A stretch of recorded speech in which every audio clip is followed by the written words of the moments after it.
أعوذ بالله من الشيطان الرجيم بسم الله الرحمن الرحيم Assalamu alaikum wa rahmatullahi wa barakatuh, brothers and sisters. We begin today with the dua. Bismillahir Rahmanir Rahim. Allahumma inna as'aluka ilman nafiyan, rizqan tayyiban, wa amalan mutakabbalan. O Allah, certainly we seek from you beneficial knowledge, goodly sustenance, and acceptable deeds. As we get closer to the breaking of the fast on day 2, we at the Debe Islamic Association shall continue our normal habit of discussing the tafsir of surahs in the last juz of Al-Quran. Chapter 93, Surah Ad-Duha, was done yesterday, and today we shall discuss the following chapter, Chapter 94, Surah Al-Inshiraah, the chapter of comfort or solace.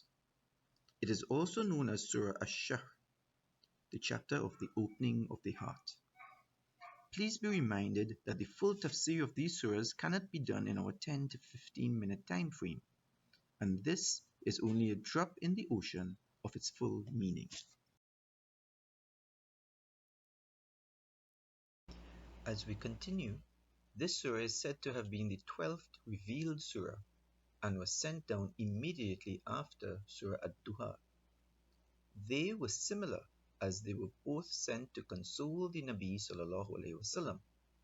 As discussed yesterday, Ad-Duha was sent to ease his fears after going for a lengthy time without revelation, while Al-Inshiraah was revealed to console and encourage the Holy Messenger, since many of his relatives, neighbors, friends and clansmen who, before this, considered him with great respect and honor, and now turned against him.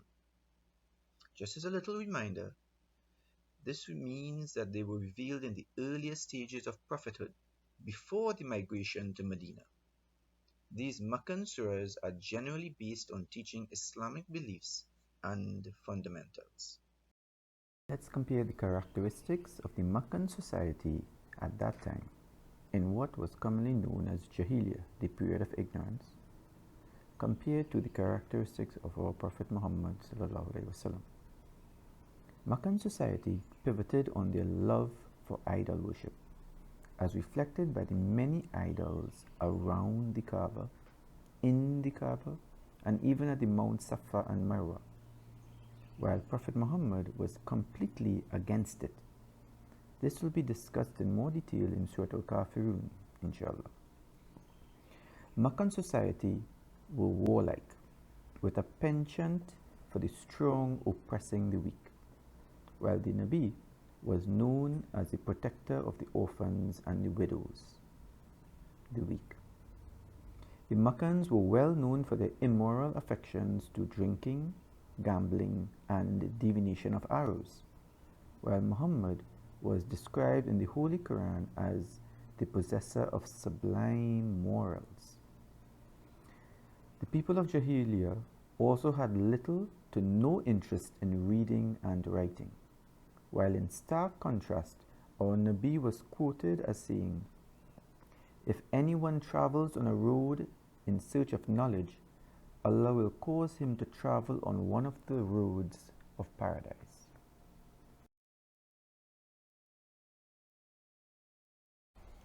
When analyzing the surah, we can subdivide it into 3 parts. In the first part, Allah reminds Prophet Muhammad sallallahu alaihi wasallam of 3 blessings. Bismillahir Rahmanir Rahim. Alam nashra laka sadrak wa wadwana anka wizrak alladhi anqada dhahrak wa rafa'na laka dhikrak. Did we not expand for you your breast, and we removed from you your burden, which had weighed upon your back, and raised high for you your status? As we did in the previous surah, we'll do a little Arabic grammar here. When an ayah begins with al-fatah, which is usually an indication that this is a question and not a statement, and in this case it is followed by the word lam, which means no. So the ayah says, Alam nashralaka sadrak, did we not expand for you your breast? This was the first blessing the Prophet was reminded of. Remember, Allah had commanded the angels to remove his heart so that it was washed, purified, and returned to his chest. And removed from you your burden which had weighed upon your back. The second blessing entails before the advent of his nabuwat, his prophethood. The Prophet used to be sad seeing the people worship idols and doing evil deeds, and was stressed about finding the right path. However, Allah removed this burden when he gave him Islam and the mantle of being a prophet to guide them. In doing so, Allah eased some of his confusion and worry, and raised high for you your status. This is the third blessing. Let's look at this elevation with the first kalima. La ilaha illallah, there is no God but Allah. If we recall, before the coming of Muhammad, this statement was all that was necessary to be a Muslim, like all those stories of Muslims in the Quran, such as the people of the cave. However, upon his nabuwat, his prophethood, to be a Muslim now required two key beliefs, which is the entire of the first kalima as we know it. La ilaha illallah, Muhammadur Rasulullah. There is no God but Allah, and Muhammad is his messenger. So the three blessings were 1. Shahr Sadr, opening of his heart, removing of a heavy burden that weighed on him, and exalting his rank. We now move on to the middle section of the surah, where Allah now gives him reminders.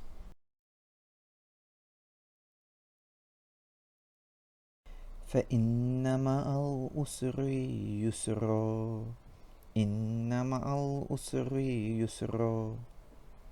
So indeed, with hardship is ease. Indeed, with hardship is ease. Allah subhanahu wa ta'ala comforts our Prophet twice as a double emphasis of this reminder. This is to say, although the ayah pointed to the general poverty faced by the Muslims in the beginning, it also envelops all difficulties. It states that facing difficulties with patience will open a path of ease and peace. The concept here is, with any single hardship that is handled with beautiful patience, sabrun jamilun, comes many eases. These verses clear any hopelessness that may have resided in the heart of our Prophet. And note that it states ease comes with hardship. It is not merely a light at the end of the tunnel, but a light along the tunnel to eradicate darkness. With the stay home, stay safe difficulty enforced during the time of the plague, along with it comes time. Time to get closer to Allah, time to learn to read Quran, time to reflect, as every Muslim should be doing. Allah reminds him, pain is temporary, and after hardship comes multiple eases. And we now move into our final section on how do we show appreciation to Almighty Allah subhanahu wa ta'ala.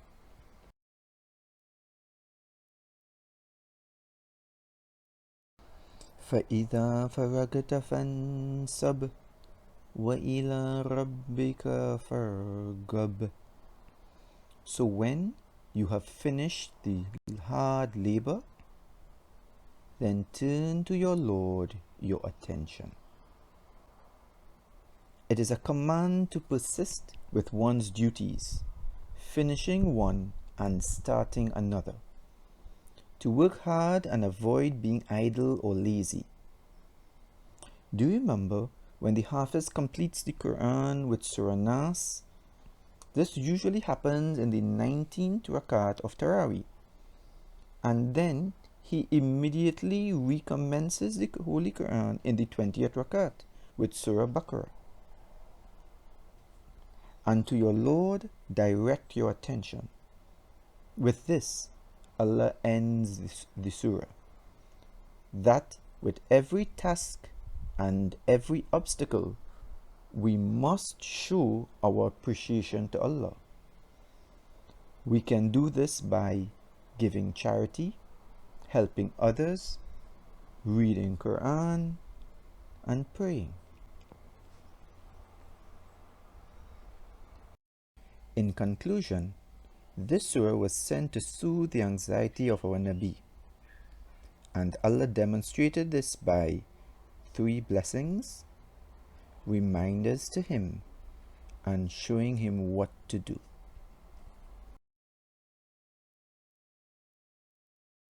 On the virtue of studying this surah, the Holy Prophet Muhammad is reported to have said, "He who recites this surah will be rewarded the same as the one who met Muhammad unhappy and brought the grief out from his heart."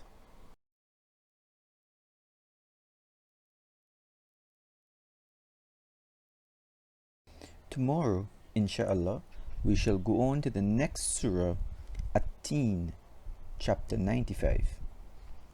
Bismillahir Rahmanir Rahim. Rabbana taqabbal minna innaka antas sami'ul alim. Our Lord, accept this service from us. Indeed, you are the hearer, the knower. Assalamu alaikum wa rahmatullahi wa barakatuh.